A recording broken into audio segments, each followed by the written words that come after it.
Internet debates about God usually collapse into an exhausted stalemate because the participants rely on fundamentally broken definitions. In popular culture, atheism is defined as a psychological state, the personal absence of belief in a deity. It is a description of how you feel, rather than a claim about the world. This definition is functionally invisible in formal philosophy. A psychological state has no truth value. It cannot be tested against evidence or integrated into a logical proof. To reach a resolution, philosophers treat atheism as a definitive metaphysical proposition. It is the active claim that the statement, God exists, is false. This creates a symmetry with theism. For the debate to function, both sides must present testable models of reality, rather than merely reporting their private internal feelings. Treating atheism as a claim invites a burden of proof, but it also enables the rigorous logical evaluation needed to actually move the conversation forward. The most common strategic error is attempting to defend global atheism. This is the claim that absolutely no gods of any kind exist anywhere in the cosmos. Disproving every conceivable deity is an impossibility.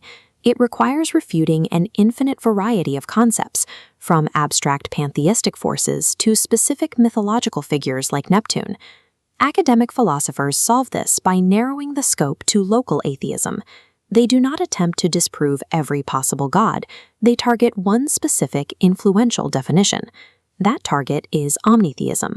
It is the proposition that a single, eternal, non-physical being created the universe and is simultaneously all-powerful, all-knowing, and perfectly moral. Proving a universal negative, providing physical evidence that an invisible, non-physical being is not there, is essentially impossible. However, absolute demonstrative proof is not required to defeat omnitheism. We only need to show that alternative models of the universe carry a much higher probability. To compare these models, we use a framework known as the probability racetrack. Every hypothesis is judged on two distinct metrics. Metric 1 is intrinsic probability, often called the prior. This is the starting line. It measures how specific and complex a claim is before we observe any data from the universe. Metric 2 is evidential support. This is the speed of the runner. It measures how accurately the theory predicted the actual physical features we see in the world. To win, a model simply needs to mathematically outpace omnitheism when its starting position is combined with its evidential speed. If a competing model dwarfs omnitheism in this combined score, then omnitheism becomes probabilistically obsolete. Consider the first competitor, source physicalism. This model posits that the physical world existed first and eventually generated the mental world, including human consciousness. We begin with metric 2, evidential support. How well do these runners handle the actual data of the universe? Omnitheism handles some data well.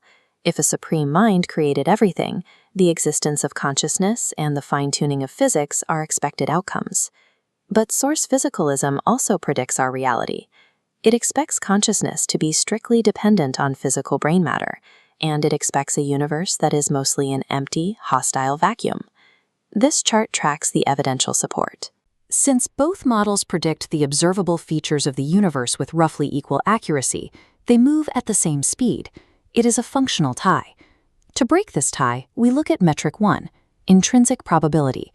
We have to check where these runners started. Omnitheism is a massive metaphysical risk. It requires assuming the existence of an eternal mind that is simultaneously omnipotent, omniscient, and perfectly moral. If even one of those highly specific conditions is false, the entire theory fails. Source physicalism makes much simpler, broader claims about the nature of matter. This gives it a vastly higher starting probability. Since the physical evidence is a tie, the model relying on fewer risky assumptions is the mathematical winner. Omnitheism loses the race to source physicalism. Now we test a second competitor, aesthetic deism. This model proposes a creator who prioritizes aesthetic goods, like a grand dramatic narrative, over moral perfection. These two models myth the exact same number of assumptions about an eternal creator, so they share the exact same baseline for intrinsic probability. The outcome depends entirely on metric 2, evidential support. Our dataset is the data of good and evil, the observable mixture of horrific suffering and flourishing we see in nature. Evolutionary biology reveals millions of years of agonizing starvation, disease, and predation. This was the mechanism required to produce sentient life. Omnitheism fails here. A perfectly moral, all-powerful God should logically prevent systemic, horrific suffering. The world we see is highly improbable under that model. Aesthetic deism, however, predicts this perfectly. A cosmic playwright values tragedy, struggle, and high stakes because they make a story grand and beautiful. The Book of Job captures this. When Job questions the justice of his pain, God responds with a terrifying display of aesthetic power and narrative scale, rather than a moral justification. Because aesthetic deism predicts the actual, painful reality of the universe with much greater accuracy, its evidential support bars surges ahead. When we weigh these two creators against the reality of suffering, a morally perfect God becomes the inferior hypothesis compared to an amoral artist. These models move the debate from theory to practice. What is a rational person required to conclude when faced with these probabilities? The final obstacle is strong agnosticism. This is the epistemological stance that because absolute proof is impossible, you are rationally required to suspend your judgment. We can dismantle this stance using a formal proof derived from the comparisons we just conducted. Premise 1. Based on our analysis, the denial of omnitheism is very probably true. Premise 2.